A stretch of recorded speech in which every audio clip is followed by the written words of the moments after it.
잠깐만요. 저 화면 보이시죠? 생긴 것도 다르고 만든 회사도 다른 로봇들이 전부 같은 방식으로 물건을 짓고 있어요. 어떻게 이게 가능한 건가요? 네, 그게 오늘 이야기의 핵심입니다. 그리고 답이 논문 한 편에 다 들어 있어요. 챗 GPT가 처음 나왔을 때 기억하시나요? 이게 뭐야 싶다가 어느 순간 세상이 바뀌어 있었죠. 롭 AI에도 지금 그 변곡점이 오고 있습니다. 그리고 그걸 주장하는 게 저만이 아니라 논문 데이터예요. 지금까지 로봇 AI는요, 로봇 하나를 훈련시킬 때마다 처음부터 다시 시작해야 했어요. 수천 번 시연하고 수개월 학습시키고, 그리고 그게 다른 로봇에는 완전히 재사용 불가였습니다. 챗 GPT 나오기 전 언어 AI가 딱 그랬다고 들었어요. 번역 모델 따로, 요약 모델 따로, 전부 처음부터 만들어야 했던 시절요. 정확한 비유예요. 매번 처음부터 매번 한 작업만 그게 한계였죠. 오늘은 그 구조를 바꾼 논문을 직접 뜯어봅니다. 오늘 영상에서는 억티오가 어떻게 작동하는지, 실제 9개 로봇 플랫폼에서 얼마나 잘 됐는지 수치로 확인하고 아직 못하는 것까지 논문 그대로 알려드릴게요. 그럼 바로 시작할게요. 어학토는 OpenX Embodiment라는 데이터셋으로 훈련됐어요. 22개 기관이 수십 종의 로봇으로 수집한 80만 건의 조작 궤적 데이터입니다. 80만 건이요? 그게 얼마나 많은 건지 감이 잘 안 오는데요. 로봇 팔이 하루 8시간 쉬지 않고 동작을 기록한다고 치면 그걸 수십 년 동안 해야 나오는 양입니다. 그것도 한 로봇이 아니라 수십 종이 다 같이요. 지금까지 공개된 로봇 조작 데이터셋 중 최대 규모예요. 와, 그 규모면 진짜 GPT 학습 데이터 얘기할 때 나오는 숫자랑 비슷한 급이네요. 그 비유가 딱 맞아요. 챗 GPT의 GPT는요, 인터넷에 방대한 텍스트로 사전 학습한 다음 특정 용도에 맞게 파인 튜닝하죠. 억시토도 정확히 같은 방식입니다. 방대한 로봇 조작 데이터로 사전 학습, 그 다음 새로운 로봇에 맞게 파인 튜닝. 그러면 억토가 로봇의 GPT-TID 같은 위치에 있는 건가요? 논문 저자들이 의도한 포지셔닝이 딱 그겁니다. 범용 정책, 영어로 Generalist Policy라고 부르는데 하나의 모델이 다양한 로봇, 다양한 작업에 쓰일 수 있다는 개념이에요. 그 구조를 좀 더 설명해 주실 수 있어요? 실제로 어떻게 작동하는 건지. 트랜스포머 구조 들어보셨죠? 챗 GPT도 쓰는 구조예요. 언어 모델은 앞에 나온 단어들을 보고 다음 단어를 예측합니다. 억토는 카메라 이미지와 명령을 보고 다음 로봇 동작을 예측하는 거예요. 입력이 텍스트 대신 이미지와 센서 데이터인 거군요. 정확해요. 구조는 같고 다루는 데이터의 종류가 다른 겁니다. 그리고 명령을 내리는 방법도 두 가지예요. 두 가지요. 첫째는 언어 명령, 컵을 집어라 이렇게요. 둘째는 목표 이미지, 이 상태로 만들어라 하고 완성된 그림을 보여주는 방식입니다. 목표 이미지라는 게 신기하네요. 글로 설명하기 어려운 걸 사진으로 보여주는 거잖아요. 맞아요. 언어로 표현하기 애매한 공간적 배치나 상태를 이미지로 직접 지시할 수 있어서 실제 현장에서 훨씬 유연하게 쓸 수 있습니다. 논문 Figure 2가 이 두 가지 방식을 잘 정리해놨어요. 근데 로봇마다 카메라 수도 다르고 팔 관절 수도 다를 텐데요. 그걸 어떻게 하나의 모델이 처리해요? 아키토는 입력과 출력을 모듈화해서 설계했어요. 새로운 센서가 붙어도 그 부분만 추가하면 되고 액션 스페이스가 달라져도 출력 헤드만 교체하는 식으로 유연하게 대응합니다. 레고처럼 끼웠다 뺐다 하는 구조군요. 좋은 비유네요. 논문에서도 모듈러 디자인이라고 강조하고 있어요. 이게 바로 9개나 되는 서로 다른 플랫폼에서 실험이 가능했던 기술적 근거예요. 그러면 새 로봇에 맞게 파인튜닝 하는데 시간이 얼마나 걸려요? 몇 주? 며칠?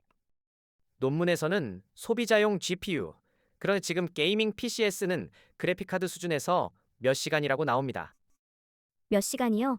그게 의미하는 게 뭔지 잠깐 생각해보면 기업 연구소가 아니어도 된다는 거잖아요. 정확해요. 대학원 연구실 수준에서도 바로 실험이 가능하다는 거예요.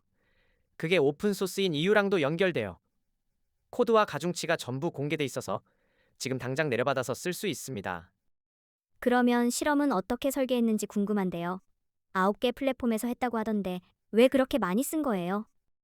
범용이라는 주장을 하려면 다양한 조건에서 증명해야 하니까요. 로봇 팔 관절 수도 다르고 그리퍼 형태도 다르고 카메라 구성도 다른 플랫폼들로 이 환경에서만 된다는 반론을 원천 차단하는 거죠. 실험 설계 자체가 이미 범용성의 증거네요. 그럼 결과는 어떻게 나왔어요? 처음 보는 로봇에 파인 튜닝 없이 바로 넣으면 어떻게 되는지 궁금한데요. 이게 제로샷 실험이에요. 결과적으로 전혀 못 쓰는 수준은 아닙니다. 특히 훈련 데이터에서 비슷한 상황을 많이 본 태스크는 제로샷으로도 의미 있는 성공률이 나왔어요. 완벽하진 않지만 시작점으로는 충분하다는 거네요. 바로 그게 요점입니다. 처음부터 훈련한 모델보다 파인튜닝 출발선이 이미 높다는 거죠. 그리고 파인튜닝 후를 보면 더 명확해져요. 파인 튜닝 하고 나면 얼마나 달라지나요? 파인튜닝 후 결과를 보면 처음부터 해당 로봇만을 위해 훈련한 단일 정체했을 때 억초 파인튜닝이 같거나 더 높은 성공률을 보인 케이스가 다수입니다. 잠깐, 그게 더 이상하지 않아요? 범용으로 훈련한 게 전문화된 것보다 낫다고요? 이게 파운데이션 모델의 핵심 가치예요. 방대한 사전학습이 오히려 특수 환경 적응을 더 빠르고 안정적으로 만들어주는 겁니다. LLM에서도 똑같이 나타나는 현상이고요. 구글 RT2 같은 모델들이랑 비교하면 어떤가요? RT2는 비전 언어 모델 기반으로 훨씬 많은 파라미터를 씁니다. 억토는 그보다 작은 규모지만 오픈소스로 누구나 쓸 수 있고 파인튜닝도 소비자 GPU에서 됩니다. 논문은 RT2를 이기겠다가 아니라 연구 커뮤니티를 위한 범용 출발점을 목표로 하고 있어요. 포지셔닝이 경쟁보다 생태계 구축 쪽이군요. 그러면 모델 설계 결정들은 어떻게 검증했나요? 논문에서 제가 가장 흥미롭게 본 부분이 어블레이션 실험인데요. 데이터를 더 많이 쓰는 게 나을까? 아니면 종류가 다양한 게 나을까? 이걸 직접 실험한 거예요. 결과가 어떻게 나왔어요? 다양성이 양보다 중요하다는 결과가 나왔어요. 같은 양의 데이터라도 다양한 로봇, 다양한 태스크에서 수집한 게 훨씬 나은 범용 성능을 냈습니다. 그게 의외네요. 보통 데이터는 많을수록 좋다고 생각하잖아요. 양도 중요하지만 범용 모델을 만들 때는 다양성이 우선이란 거예요. 이게 앞으로 데이터 수집 전략의 직접적인 설계 시사점이 되는 부분이에요. 트랜스포머 구조 선택도 그냥 유행이라 쓴 게 아니라 실험으로 검증했고요. 트랜스포머 구조를 쓴 게 당연한 선택인가요? 아니면 다른 옵션도 있었나요? 논문에서 이것도 실험했어요. 다양한 구조를 비교한 어블레이션이 있는데 트랜스포머 기반 구조가 다른 환경으로의 전이 성능에서 일관계 우위를 보였습니다. 당연해서 쓴 게 아니라 데이터로 검증하고 쓴 거죠. 그럼 이제 솔직한 얘기를 해볼게요. 못하는 것도 있잖아요. 있어요. 그리고 논문이 직접 인정했습니다. 섬세한 손가락 조작, dexterous manipulation은 아직 약해요. 섬세한 조작이라면 어떤 걸 말하는 거예요? 버튼을 정확히 누르거나 뚜껑을 돌려 여는 것처럼 손가락 끝에 정밀 제어가 필요한 작업들이요. 물건 집기 같은 굵직한 동작은 잘하는데 정교한 작업은 아직 거리가 있어요.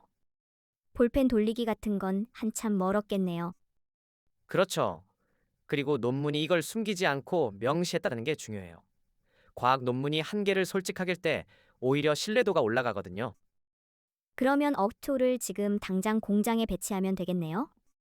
실험 환경과 실제 현장 사이에는 아직 큰 간격이 있어요.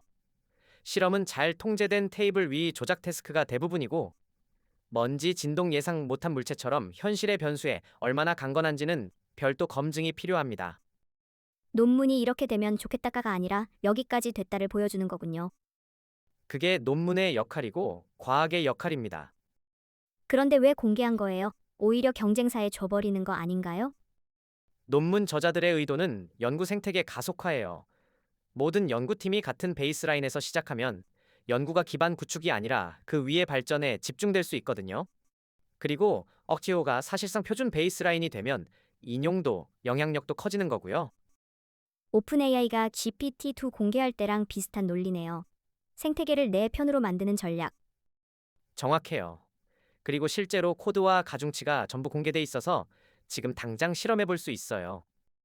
범용 로봇이 현실화되면 직업에 영향이 언제쯤 오는 건가요?